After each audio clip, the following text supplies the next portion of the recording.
tous. Alors j'aimerais ce matin qu'on puisse ouvrir dans le livre des Nombres pour voir un événement qui justement, vous le verrez par les indications et le parallèle que l'on fera, eh bien est tout à fait un signal de cette Pentecôte, de cet esprit répandu et de sa manifestation au milieu de son peuple. Nombres chapitre 9, et puis au verset 15. Nombre 9, verset 15. Le jour où le tabernacle fut dressé, la nuée couvrit le tabernacle, la tente d'assignation, et depuis le soir jusqu'au matin, elle eut sur le tabernacle l'apparence d'un feu. Il en fut continuellement ainsi. La nuée couvrait le tabernacle, et elle avait la nuit l'apparence d'un feu. Quand la nuée s'élevait au-dessus de la tente, les enfants d'Israël partaient, et les enfants d'Israël campaient dans le lieu où s'arrêtait la nuée. Les enfants d'Israël partaient sur l'ordre de l'Éternel, et ils campaient sur l'ordre de l'Éternel. Ils campaient aussi longtemps que la nuée restait sur le tabernacle. Quand la nuée restait longtemps sur le tabernacle, les enfants d'Israël obéissaient au commandement de l'Éternel et ne partaient point. Quand la nuée restait peu de jours sur le tabernacle, ils campaient sur l'ordre de l'Éternel et partaient sur l'ordre de l'Éternel. Si la nuée s'arrêtait du soir au matin, et si elle s'élevait le matin, ils partaient. Si la nuée s'élevait après un jour et une nuit, ils partaient. Si la nuée s'arrêtait sur le tabernacle 2 jours ou 1 mois ou 1 année, les enfants d'Israël restaient, campaient et ne partaient point. Et quand elle s'élevait, ils partaient. Ils campaient sur l'ordre de l'Éternel et ils partaient sur l'ordre de l'Éternel. Ils obéissaient au commandement de l'Éternel sur l'ordre de l'Éternel par Moïse.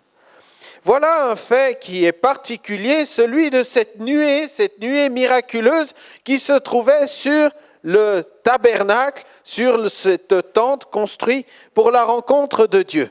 Alors il faut se souvenir, pour bien comprendre le message, il faut se souvenir d'où Israël est sorti. Eh bien, ils sont sortis déjà de l'Égypte. Cette sortie d'Égypte, ça symbolise la sortie de l'esclavage pour aller vers une patrie qui va être ouverte par la main de Dieu, le pays de Canaan, et qui pour nous signale eh bien, cette patrie céleste qui nous attend. Mais voilà qu'en chemin, dans cette transition, eh bien, il nous faut être revêtus de cette nuée, de cette direction, de cette conduite de Dieu. Ici, et je tiens à préciser, ce n'est pas le Saint-Esprit qui est représenté par cette nuée, mais c'est la manifestation du Saint-Esprit. Et il y a une différence entre les deux. Parce que si on dit que c'est le Saint-Esprit, ça veut dire que le Saint-Esprit c'est un feu, ou que le Saint-Esprit c'est ci, ou que le Saint-Esprit c'est cela. Mais le Saint-Esprit est une personne. C'est une personne manifestant la gloire de Dieu. Et cette personne s'exprime de différentes manières. Ici, sous la forme d'un feu. Et il ne faut pas, dans notre compréhension, réduire le Saint-Esprit à un feu ou à une émotion ou à une situation, mais bien à une personne avec laquelle il faut entretenir une relation au travers de laquelle elle nous conduit à la personne de Christ qui est, lui également, une personne. Et pour pouvoir recevoir, et voyez, j'ai fait directement le parallèle entre cette nuée et la réception de la manifestation de l'Esprit, et non pas uniquement de la personne de l'Esprit, mais de sa manifestation miraculeuse, il faut déjà sortir d'Égypte, c'est-à-dire être converti, être libéré de l'esclavage, avoir vécu la Pâque, comme notre frère l'a lu ce matin, cette traversée, cette délivrance de la main de Dieu, et être passé par la mer Rouge, c'est-à-dire l'image du baptême, avoir franchi cette frontière qui nous sépare de ce temps d'esclavage, de ce pays de l'esclavage. Et puis, bizarrement, pour que le peuple reçoive cette nuée, il a fallu qu'il soit dans le désert. Il a fallu que ce soit un temps de questionnement, un temps de mise à part, un temps de consécration où ils ont dû bâtir ce tabernacle. Dieu a placé sa loi, Dieu a appelé un peuple, Dieu a placé des serviteurs, Dieu a donné ses commandements. Et ce temps de mise à part est indispensable. Car c'est lorsque nous nous rendons compte de notre insuffisance que Dieu va pouvoir répandre en nous son esprit.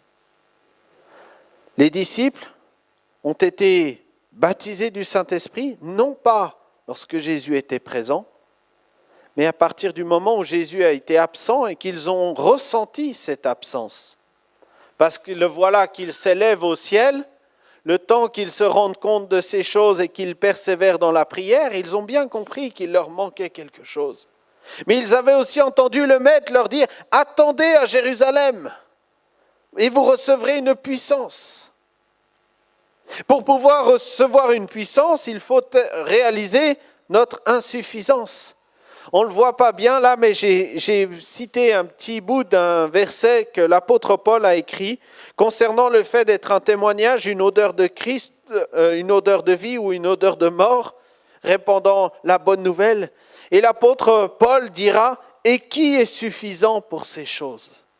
Il avait bien compris que pour être un témoignage efficace de Christ, il ne s'agissait pas d'avoir sa matu en théologie ou toutes ces choses, mais qu'il fallait beaucoup plus. Il fallait l'assistance du Saint-Esprit. Il fallait être renouvelé dans cette puissance d'en haut. Et puis le peuple, dans ce désert, pour que cette nuée vienne, il a fallu qu'il recherche et qu'il demande à Dieu. Recherche au niveau du tabernacle. Cette construction dans tous ses détails, et on vient d'avoir l'expo Bible à Annemasse où il y avait une maquette du tabernacle, donc j'ai rafraîchi ma mémoire sur ces choses. Eh bien, dans tous ces détails, manifestait la recherche d'un peuple pour entrer dans cette communion avec Dieu. Et vous savez qu'il y a une condition préalable, et on le lit au niveau de l'Exode, et d'ailleurs je vais l'indiquer aussi là, Exode 39, où avant de venir au travers de cette nuée, Dieu avait demandé à Moïse de respecter un modèle. Le tabernacle n'a pas été construit selon la pensée personnelle, humaine d'un certain homme. Le tabernacle a été fait selon le modèle. Et entrer dans l'œuvre de Dieu, travailler pour lui, ça ne se fait pas selon nos principes à nous, notre bonne volonté personnelle. Combien même elle serait bonne, mais elle n'est pas suffisante. Entrer dans le plan de Dieu, recevoir son esprit qui nous accompagne, c'est entrer dans son modèle, dans son schéma, dans sa direction, dans sa seigneurie. C'est devenir disciple de Christ, c'est-à-dire entrer dans cette discipline spirituelle. Dieu ne fait pas les choses n'importe comment et de n'importe quelle manière. Il nous a donné un modèle. Donc pour pouvoir recevoir cette nuée, le peuple a dû construire ce tabernacle selon le modèle. Et il nous est même précisé là dans Exode 39 que Moïse a analysé chaque élément qui avait été construit pour voir s'ils étaient conformes au modèle qu'il avait reçu. Et ce n'est que lorsqu'il a vu tout cela qu'il a béni le lieu. Et ça n'a été que lorsqu'il a béni le lieu que plus tard Dieu a recouvert ce lieu de sa nuée. Mon frère, ma sœur, mon ami, peut-être cherches-tu à plaire à Dieu, à recevoir son esprit, à être un outil dans sa main. Eh bien, conforme-toi au modèle des Écritures. Car Dieu donne son esprit à ceux qui le lui demandent, oui, mais aussi à ceux qui lui obéissent, ceux qui marchent selon sa parole. Voici un modèle. Nous avons le modèle écrit et nous avons l'exemple au travers de Christ. Tu veux savoir comment il faut marcher? Regarde Christ. Prends exemple sur Christ. Cette action de la nuée a eu plusieurs impacts sur la vie d'Israël. Tout d'abord, elle a manifesté la gloire de Dieu. Ce peuple marchait quand Dieu marchait. Ce peuple s'arrêtait quand Dieu s'arrêtait au travers de cette nuée. Ce peuple, lorsqu'il est resté en communion avec Dieu, a toujours été triomphant. Mais lorsque cette communion, pour une raison ou pour une autre, a été rompue, voici la catastrophe qui arrivait. Crois-tu, mon ami, que tu puisses te confier sur toi-même pour éclairer ta vie? Oh, peut-être t'occuper des affaires d'ici-bas, oui, tu en es capable. Mais t'occuper des affaires d'en haut, préparer ta place dans le ciel, ce n'est pas sur la terre et ce n'est même pas toi qui le fais. C'est Jésus-Christ qui est allé te préparer une place. C'est lui qui est le chemin. C'est lui qui trace la route nouvelle. Et ce n'est que par lui, dirigé par le Saint-Esprit, que tu vas pouvoir entrer dans ce chemin jusqu'à la patrie céleste. Et c'est bien cela, la route que Jésus est venu ouvrir. Elle manifestait la gloire de Dieu. De même, elle guidait le peuple. Jésus dira à Nicodème, concernant l'esprit, le vent souffle où il veut et tu en entends le bruit, mais tu ne sais d'où il vient ni où il va. Il en est ainsi de tout homme qui est né de l'esprit. L'esprit veut nous conduire. L'esprit veut nous diriger dans notre marche chrétienne de tous les jours. L'esprit veut mettre dans notre cœur une sensibilité en disant tout d'un coup, je vais aller témoigner à cet homme. Tiens, lui, il y a quelque chose. Il va peut-être nous donner les mots qu'il faut lui dire. Il va peut-être sensibiliser notre cœur à un service particulier que l'on n'aurait jamais fait selon nos capacités humaines ou notre sensibilité humaine. Il va peut-être orienter nos décisions dans un engagement qui n'aurait jamais été le nôtre sans lui. Mon frère, ma sœur, il en est ainsi de tout homme qui est né de l'esprit. Excuse-moi de te poser cette question, ce petit temps à la première personne. Mais dans ta vie, par qui ou par quoi es-tu conduit? Est-ce tes envies, tes désirs, tes passions qui conduisent tes pas? Ou est-ce Jésus, par son esprit et par sa parole, qui dirige tes pas? En tout cas, ce peuple s'est laissé conduire par Dieu. Et ils sont arrivés. La terre promise a été faite. Oh, ça n'a pas été sans lutte et sans combat, mais ils sont arrivés, ce qui montre que Dieu est fidèle. C'est pour cela que nous pouvons lui faire confiance. Et puis, cette nuée signalait la volonté de Dieu. Jésus nous a parlé de ce consolateur qu'il nous enverrait dans Jean 16, et il nous a dit, le Saint-Esprit vous conduira dans toute la vérité, car il ne parlera pas de lui-même, mais il parlera de Jésus-Christ au travers de Christ, confirmant le Père. Le Saint-Esprit est celui qui nous guide, qui nous dirige, qui permet justement de savoir discerner le vrai du faux. Et puis, cette nuée, vous l'avez vu, elle était nuée le jour, mais elle était flamme de feu la nuit. Et ça, c'est une particularité qui est ô combien importante. Parce que ce peuple d'Israël avait la capacité de marcher durant la nuit. C'était le seul peuple qui pouvait continuer sa marche alors que tous les autres peuples s'arrêtaient. C'était le seul peuple qui, au milieu des ténèbres, savait où il allait parce qu'il suivait la flamme de feu. Mon frère, ma sœur, si tu suis l'Esprit de Dieu, tu n'es pas dans les ténèbres, combien même les ténèbres sont environnantes et grandissantes. Mais Jésus est la lumière du monde. Le feu, la manifestation de l'Esprit, apporte plusieurs choses. Le feu, c'est tout d'abord la lumière. La lumière, c'est la vérité.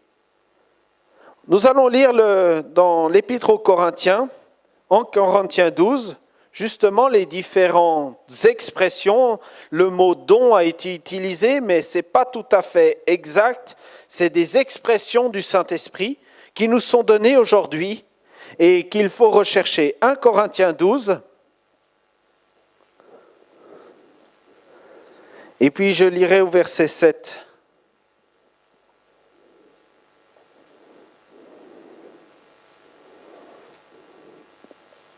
Or, la manifestation de l'Esprit est donnée pour l'utilité commune. Vous avez bien lu la manifestation de l'Esprit et pas l'Esprit de Dieu.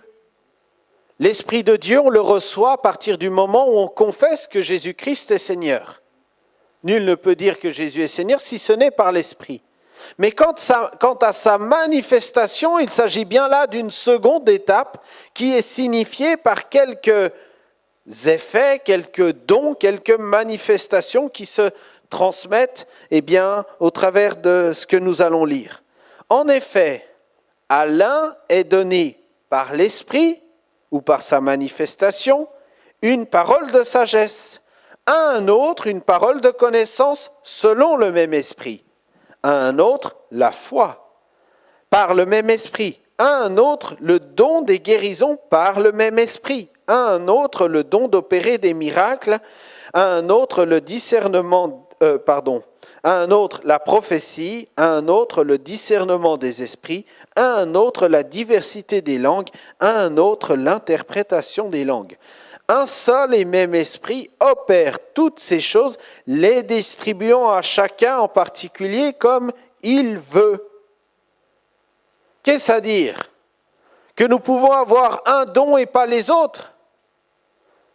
Ça serait notre compréhension du don. Ça y est, moi j'ai reçu la prophétie, je suis le prophète officiel, et puis le reste, non. Non, c'est pas cela que cela veut dire. Ça veut dire que le Saint-Esprit peut, dans un certain temps, nous utiliser pour apporter une parole prophétique.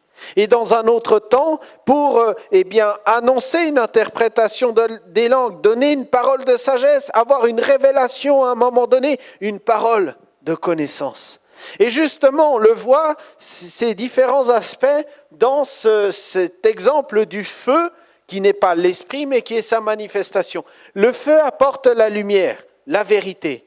Et nous avons des dons de révélation qui nous sont transmis dans ce passage. 3 dons qui concernent la révélation. Parole de connaissance, parole de sagesse, à un moment donné, quelque chose qui clôt une discussion, un débat, parce qu'il y a une sagesse divine, miraculeuse, qui est apportée dans une solution. Et puis, le 3e, c'est le discernement des esprits. Savoir, connaître, que nous ne soyons pas aveuglés. Et heureusement que les disciples l'ont eu, notamment avec Simon le magicien. Oh là là, ils ont discerné que ce gars-là, il n'était pas clair. Et ils ont su à un moment donné dire stop, on ne va pas aller plus loin avec lui parce qu'il y a quelque chose qui ne va pas. Pas parce qu'il ne nous plaît pas physiquement, pas parce qu'on n'aime pas comme il chante. Non, parce que spirituellement, il y a quelque chose qui n'est pas clair. Seigneur est de nous pour garder l'Église. De même est de nous pour comprendre la vérité. Oh là là, lui, dans ce qu'il parle là, il y a quelque chose qui n'est pas clair. Là, il y a une doctrine qui n'est pas juste. Ça ne m'apporte pas la paix. Il y a quelque chose que, je ne sens pas. Et savoir discerner le vrai du faux. Le discernement. Et puis, le feu nous apporte la chaleur. La chaleur, c'est une image de l'amour de Dieu. Et il y a les dons d'exhortation qui sont là pour encourager, pour exhorter. Notamment dans ces dons, il y a 3 que nous retrouvons décrits ici. Il y a la prophétie, le don des langues et le don d'interprétation des langues. Ces dons nous sont donnés, c'est ceux qui sont le plus couramment utilisés pour exhorter l'Église, encourager le peuple de Dieu, manifester l'amour de Dieu en faveur de sa créature. D'ailleurs, une prophétie, quand elle est vraiment de Dieu, elle finit toujours par proposer une solution, celle du retour à Christ. prophétie qui ne serait que dans la condamnation, attention, parce que Jésus, il est venu sauver, il est venu racheter, il est venu relever, il n'est pas venu détruire à jamais. Bien sûr, il y aura le temps de la condamnation, mais ça se passera devant Dieu, le juste juge. Le temps de la terre, c'est le temps du salut, c'est le temps où une perche est encore lancée à chacun d'entre nous. Et puis, le feu nous apporte également une flamme, la puissance. Et nous retrouvons 3 dons qui clôturent cette expression du Saint-Esprit. Ce sont les dons de puissance. Le don de guérison, le don d'opérer des miracles et le don de la foi, qui est à différencier d'une foi qui est celle permanente, mais qui est une foi particulière face à une situation particulière, où nous avons besoin dans ce temps particulier d'un secours miraculeux de Dieu. Comme Daniel dans la fosse aux lions, comme dans d'autres cas, Paul, lorsqu'il est battu de coups et qu'il va continuer sa route, se relever en une journée alors qu'il était laissé pour mort. Mais ça, c'est le don de la foi qui fait garder le cap malgré tous les vents contraires. Et voyez, le Saint-Esprit se manifeste sous différents aspects, mais les uns ne sont pas à différencier des autres. Tout est à rechercher dans tous ces aspects. Et je ne peux pas dire, moi j'ai l'un et pas l'autre. C'est une erreur. Il faut aspirer au don et à pratiquer toutes ces choses. Parce que si on n'a que la lumière et qu'on n'a pas la chaleur du feu, alors le feu n'est pas complet. C'est une lampe LED, mais ce n'est pas un feu. Or, c'était une colonne de feu qui conduisait ce peuple. Israël, je l'ai dit, était le seul peuple qui pouvait encore marcher pendant qu'il faisait nuit. Là encore, c'est un signal pour nous. Jésus a dit, « Je suis la lumière du monde. Celui qui me suit ne marchera pas dans les ténèbres, mais il aura la lumière de la vie. » Et pourtant, ce même Jésus va dire, « Il faut que je fasse, tandis qu'il est jour, les œuvres de celui qui m'a envoyé. La nuit vient où personne ne peut travailler. » Il parlait du temps de sa mort, du temps où ses disciples allaient être dans la confusion. Mais il parlait également de ces temps qui viennent où c'est de plus en plus difficile d'annoncer le nom de Jésus. Mais la lumière est toujours parmi nous. Le consolateur, l'Esprit est toujours là, jusqu'au jour du retour du Seigneur, l'avènement. À ce moment-là, l'Esprit prendra son Église, l'Église de Jésus-Christ, et ça sera les ténèbres sur toute la terre, la confusion dans ce monde. L'homme sera vraiment livré à lui-même. Mais jusqu'alors, nous sommes ces témoins que Jésus envoie. D'où la nécessité d'avoir cette puissance du Saint-Esprit. On va lire un dernier passage dans Actes 19, versets 1 à 7.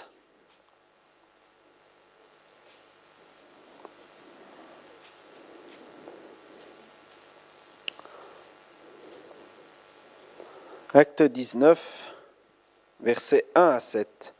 Pendant qu'Apollos était à Corinthe, Paul, après avoir parcouru les hautes provinces de l'Asie, arriva à Éphèse.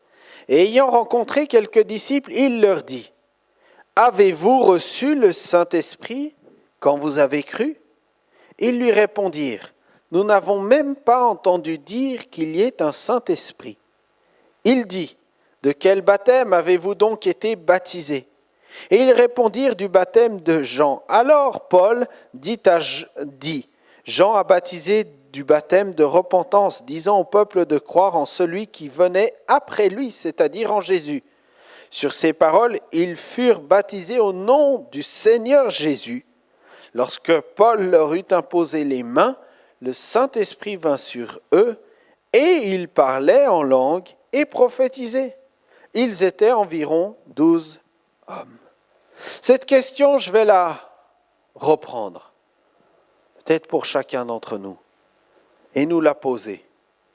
Avez-vous reçu le Saint-Esprit quand vous avez cru? Il y a quelques raisons qui nous permettent de recevoir, ou du moins de rechercher la manifestation, le Saint-Esprit dans sa manifestation, et c'est cela que ça veut dire. Première raison, eh bien c'est parce que Jésus lui-même l'a reçu. Et il ne l'a pas reçu à la naissance. Il est né miraculeusement engendré par le Saint-Esprit. Après, au baptême, prenant son baptême, il a été revêtu du Saint-Esprit. Et après le désert, il a été rempli du Saint-Esprit. Relisez les évangiles, notamment l'évangile de Luc. Vous verrez qu'il y a une évolution dans le vocabulaire utilisé quant à la dimension du Saint-Esprit descendant sur Jésus. Et il y a de même un vocabulaire. Avez-vous reçu? Avez-vous été rempli? Êtes-vous baptisé du Saint-Esprit? Parce que Jésus a dû vivre ces différentes dimensions. Deuxième point, c'est par obéissance. Là, excusez-moi, ça ne devait pas être la conversion, mais par obéissance. Soyez remplis de l'Esprit. Ephésiens 5, 18.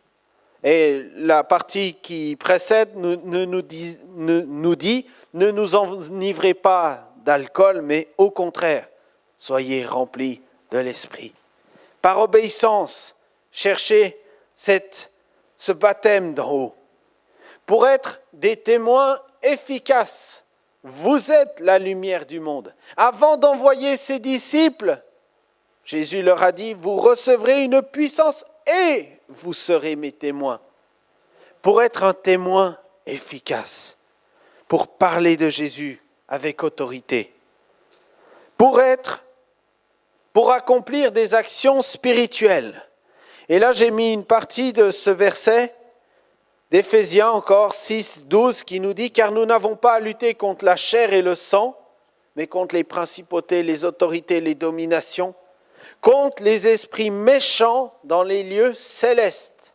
Nous avons un combat spirituel. L'Église du 21e siècle, l'Église de Jésus-Christ, a un combat spirituel à relever. Et ça n'est pas avec un bon programme, une bonne chorale et puis quelques bonnes prédications qu'on va y arriver. S'il n'y a pas la puissance de l'Esprit de Dieu pour battre dans un combat spirituel des autorités qui sont spirituelles, alors le combat est perdu d'avance. Car nous ne nous battons pas avec les mêmes armes. Et je ne suis pas là pour imposer par déclaration théologique ma foi. Je suis là pour vivre dans le miracle du Saint-Esprit qui fait autorité face aux esprits de mensonge, face aux séductions de ce monde, pour être une lumière au milieu des ténèbres. Et pour cela, il nous faut l'action spirituelle, la manifestation spirituelle de l'Esprit de Dieu. C'était le seul peuple qui pouvait marcher pendant la nuit. Ils n'étaient pas perdus. Si tu ne veux pas être perdu au milieu de la nuit de ce monde, mais recherche, aspire aux dons spirituels et aspire à en pratiquer davantage, combien même tu les aurais reçus. L'apôtre Paul disait lui-même, je parle 10 000 paroles en langue. Oh là là, mais quelle abondance! Il ne les comptait pas. Mais quelle abondance! Recherchons. Et puis il y a encore 2 éléments pour s'édifier personnellement. Celui qui parle en langue s'édifie lui-même. Celui qui prophétise édifie l'Église. 1 Corinthiens 14, verset 4. S'édifier lui-même. Oh, mais combien j'ai besoin d'être édifié. Eh bien, je parle en langue. Je muscle ma foi spirituelle en pratiquant. Si je pose la question, combien au milieu de vous font de l'exercice physique? Faites-en, c'est bien pour le corps. Allez au fitness, courez, marchez, faites ce que vous voulez. Vous avez bien compris que c'était comme ça que la pompe, le cœur fonctionnait et que ça faisait du bien à tout le corps. Est-ce que vous vous occupez aussi de votre corps spirituel? de l'esprit que Dieu a déposé en vous? Est-ce que vous faites de la musculation spirituelle en parlant en langue, en étant en communion par l'esprit avec le Père, en parlant ce langage que vous ne comprenez pas et que personne d'entre nous comprend, mais en étant dans cette obéissance pour s'édifier, afin qu'après le Seigneur puisse nous utiliser pour édifier les autres. Mais comment voulons-nous édifier les autres si nous ne sommes pas déjà édifiés nous-mêmes? Si je ne suis pas costaud, je ne peux pas aider mon frère Roland à marcher. Sinon, on va tomber tous les deux, mon frère. Mais je suis costaud, je suis jeune, je peux aider mon frère à marcher. C'est la même chose spirituellement. L'Église, l'Assemblée locale, a besoin d'hommes et de femmes remplis du Saint-Esprit pour garder le cap. Pas que le pasteur, l'Église, l'Assemblée, dans un même combat, dans une même lutte, c'était tout le peuple qui marchait derrière le tabernacle. Et puis, le 6e point, j'en ai déjà un peu parlé, pour édifier l'Église. 1 Corinthiens 14, verset 12, « De même, vous, puisque vous aspirez aux dons spirituels, que ce soit pour l'édification de l'Église, que vous cherchiez à en posséder un ou deux. » Ah, merci mon frère Eddy. En abondance, pas un ou deux, en abondance, abondamment. Oh, mais il y a un vaste programme pour chacun d'entre nous là, en abondance, dans cette dimension spirituelle. Alors, en conclusion, eh bien, mon frère, ma sœur, mon ami, avez-vous reçu le Saint-Esprit quand vous avez cru? Vous pourriez peut-être me dire, nous n'avons pas entendu qu'il y ait un Saint-Esprit. Ben ça y est, vous avez entendu. Si vous n'aviez pas entendu, vous avez entendu. Si vous ne saviez pas qu'il fallait chercher, vous savez. C'est la nuée, c'est la colonne de Dieu qui conduit votre vie. Il faut rechercher ces choses. Et je terminerai par ce verset utilisé par l'apôtre Pierre. Au sortir de la chambre haute, il prêche. Une foule nombreuse croit à l'annonce du Messie et à la venue du Saint-Esprit. Et il dit, car la promesse de l'Esprit de Dieu, sa manifestation au milieu du peuple, car la promesse c'est pour vous, pour vos enfants et pour tous ceux qui sont au loin en aussi grand nombre que le Seigneur notre Dieu les appellera. Seigneur Jésus, je veux te demander maintenant que chacun d'entre nous se sente concerné par cette promesse. Parce que Seigneur, tu veux nous envoyer le Saint-Esprit, nous renouveler dans cette puissance d'en haut. C'est vrai, c'est une date dans le calendrier, c'est un jour férié où demain on va pouvoir profiter de ce temps pour vaquer à différentes occupations, être dans la famille, oui, nous réjouir ensemble. Bien sûr, mais Seigneur, il y a plus que cela. Oh, si ça reste qu'une date dans le calendrier, alors on se dit rendez-vous à l'année prochaine. Mais Seigneur, si on découvre que derrière la Pentecôte, il y a la présence et la manifestation glorieuse de ton esprit dans chacune de nos vies, mais là on a trouvé le vrai sens des choses. Là on peut marcher même si les ténèbres nous environnent. Là on peut être conduit, là on peut servir à la gloire de Dieu. Ô Seigneur, remplis chacun d'entre nous de ce puissant esprit et que nous puissions être riches, abondants dans la manifestation de ces dons énumérés. Merci parce que Seigneur, tu ne nous as pas laissés dans l'ignorance de ces choses, mais tu nous as tout expliqué. Comment l'Esprit se manifestait, dans quelle direction il nous conduisait. Tu as tout annoncé, tu as préparé le cœur des disciples et tu as préparé notre cœur. Merci parce que tu nous as dit que tu nous envoyais ce Saint-Esprit, que tu nous as renouvelé cette promesse encore ce matin. Alors je veux te prier, Seigneur, conformément à ta parole, toi qui nous as promis, eh bien remplis-nous. Remplis mon frère, ma sœur, de cette dimension d'en haut. Remplis mon frère, ma sœur, de dons, peut-être de dons nouveaux, d'expressions nouvelles, enrichis de ta présence. Renouvelle en lui le don des langues, renouvelle en lui le témoignage, la bonne parole assaisonnée de sel, afin qu'il soit un témoin là où tu l'as placé. Renouvelle-le dans la prière. Renouvelle-le dans la lecture de ta parole. Que ton esprit puisse révéler jour après jour des perles et des pépites lorsqu'il lit ta parole. Renouvelle-le dans la prière, que ton esprit puisse donner des directions, des sensibilités, un feu brûlant dans le cœur. Parce que c'est cela, tu veux nous remplir de ton esprit afin que nous soyons pleins de feu. Ô Seigneur, comme a dit le prophète, que ce soit du vin nouveau dans des outres neuves prêtes à exploser. C'est cela ton esprit en nous. Ô Seigneur, remplis-nous de toi. Visite ton peuple ce matin et donne-nous d'être des témoins efficaces. Au nom de Jésus. Amen.